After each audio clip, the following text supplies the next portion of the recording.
Hi, this is Tom Johnston with TomJohnston.org. Welcome. And today we're going to talk about focus, how important it is, how rare it is, and how you can gain focus in your own life. So, the first thing is, in the modern world, for most of us, we're so insanely busy with emails, social media, all of these other things, that actually maintaining and achieving focus is really not even a focus, no pun intended, and nor is it really something people are thinking about. And I think this is a huge mistake.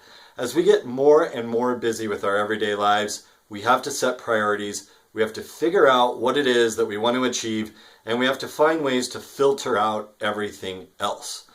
So in today's video, we're going to talk a little bit less about what it is that you're targeting and more about stripping away all these other things that you're not that interested in that take up your time. So I'm going to give you a few quick suggestions of things that I've used that have really helped me focus. So the first is that every day at the end of the day, I write down the 3 things the next day that are most important for me to accomplish. Now, these are not always work-related goals. It could be have fun with your friends. And actually, consciously deciding what it is that you want to make your priorities will help you focus. Of course, you can also pick work-related things, whether it's in your job or something entrepreneurial you want to do or pursuing relationships. Anything goes, but get those 3 most important tasks out there. And then the following morning when I wake up, I actually don't even look at this list. The first thing I do is I just jump on the very first thing. I do this before I check email. If possible, I do it before I take a shower. I do it before I eat. Now, maybe this is or isn't healthy, but if this first most important task is going to take you no more than 45 minutes, you can usually just jump on it and get it done. It's amazing how this gets your day going when you do this. Once I've banged out the very most important thing, I usually then actually do take a look at my most important goals, and I'll list out 3 things. One of the beautiful things about this is I can usually already check off the first thing that I've gotten done, which is quite satisfying. Okay, so that's just a good way to get your day started. Have a few key priorities that you get done. You don't really have to have your big picture all figured out. You just know a couple of things you really want to do. It could be exercise, it could be whatever.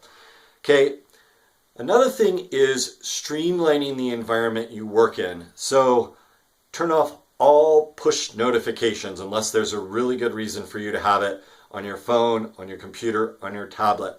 You don't want information being pushed at you. You want to be going out there and pulling it towards you when is most convenient for you and when you're ready to consume that information. Otherwise, you're just sort of batting off the incoming as it comes and then circling back later. You're just wasting time and energy.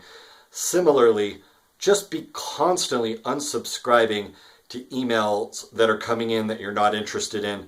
Also, if there are some subscriptions that you want to have, but you're not sure how serious you are, I always have 2 emails going. One that's the dummy email that I use to subscribe to various informational products, etc.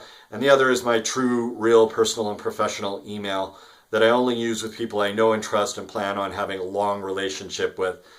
By unsubscribing, by minimizing what's coming in, that will help a lot. I also always, once I've unsubscribed, I also select junk on that email so that if somehow it's still getting through in the next couple weeks, it's just being filtered straight to junk.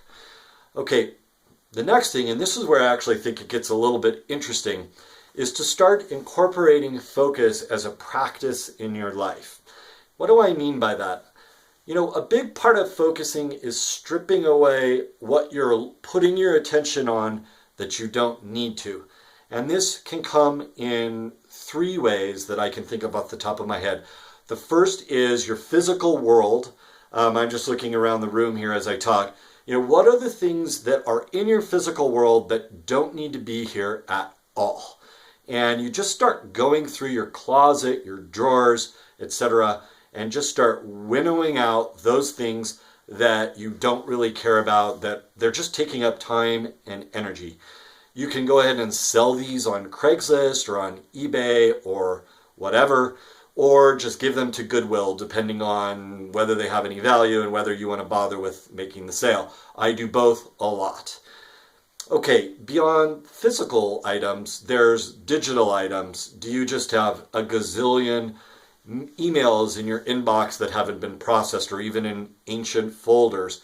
You really want to get organized about how you're relating to the data that's coming into your life digitally and the data that you're holding on to.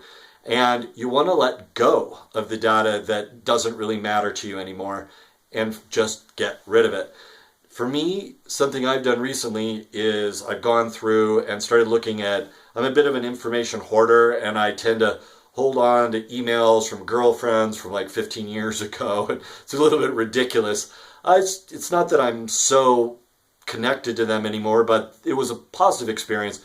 But for me, the much healthier way to relate to all this in terms of digital management and even just psychologically is winnow it down to a few nice mementos and get rid of all of the other stuff. You really don't need it.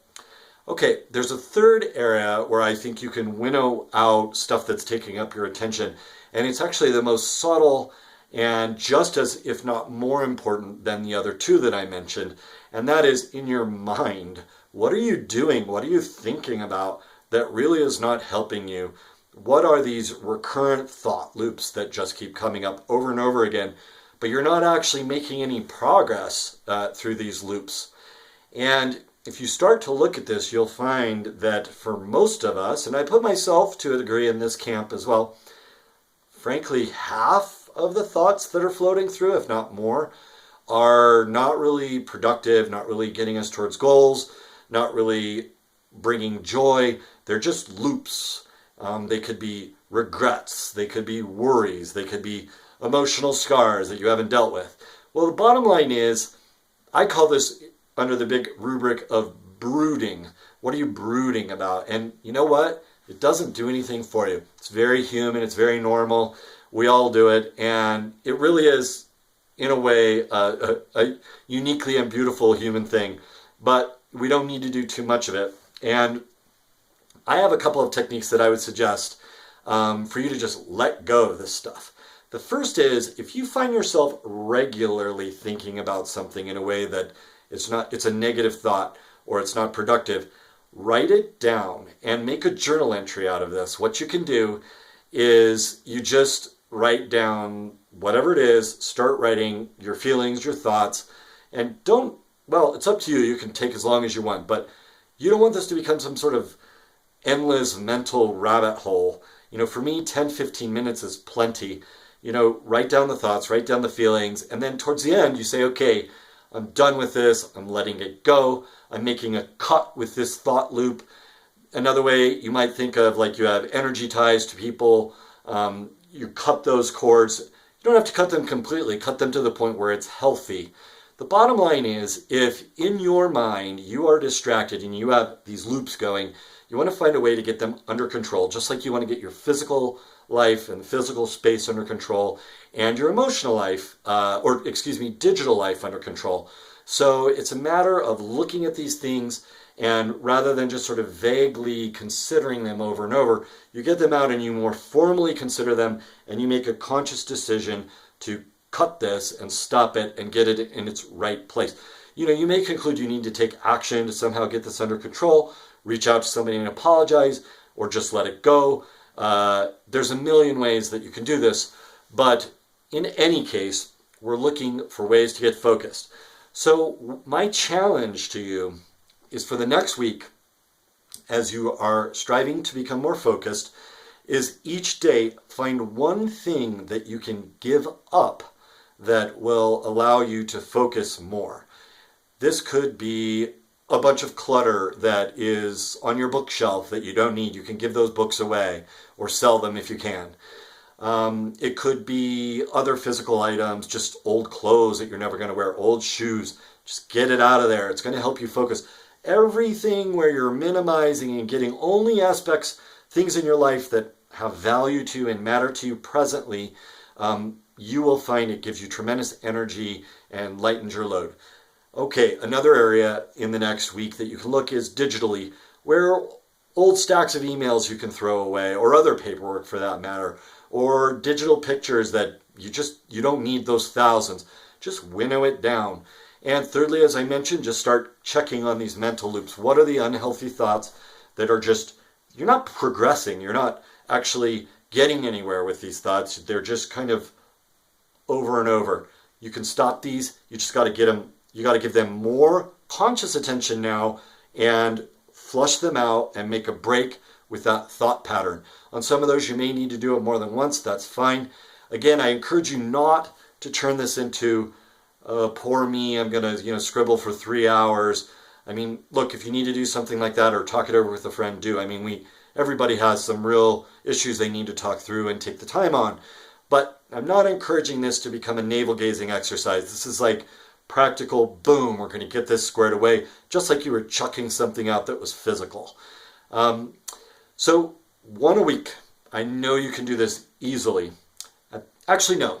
We'll make it 1 every 10 days. You can easily do this for 10 days.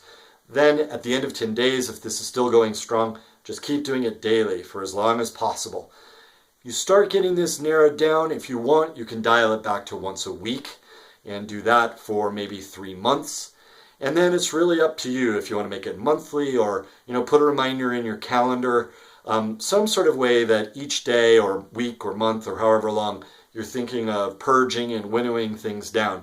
This will really help you focus. In the future, we'll talk about how you clarify what your values and priorities are that you focus on and give your attention to. But for now, we're going to do that by peeling things away. And it's another topic that I'll talk about, but subtraction is actually a very powerful thing. Subtracting expenses from your life, subtracting friends that aren't really friends, all these things. And that's all part of focusing. So I think I've gone on long enough. This is Tom Johnston with TomJohnston.org. If you like this video, please do give me a thumbs up. If you are going to take this challenge, let me know in the comments. I'd be delighted to hear about it. If you do, I'll start telling you about some of the things that I've been doing. I've been giving away shoes and books and textbooks from college and deleting all sorts of pictures and indeed clearing out some of those thought loops, which has actually been the most powerful. But in any case, leave me a comment if you're interested. Give me a thumbs up if you like the video. And feel free to subscribe if you want to get more videos like this. Again, thank you very much for your attention, and we'll see you soon. Goodbye.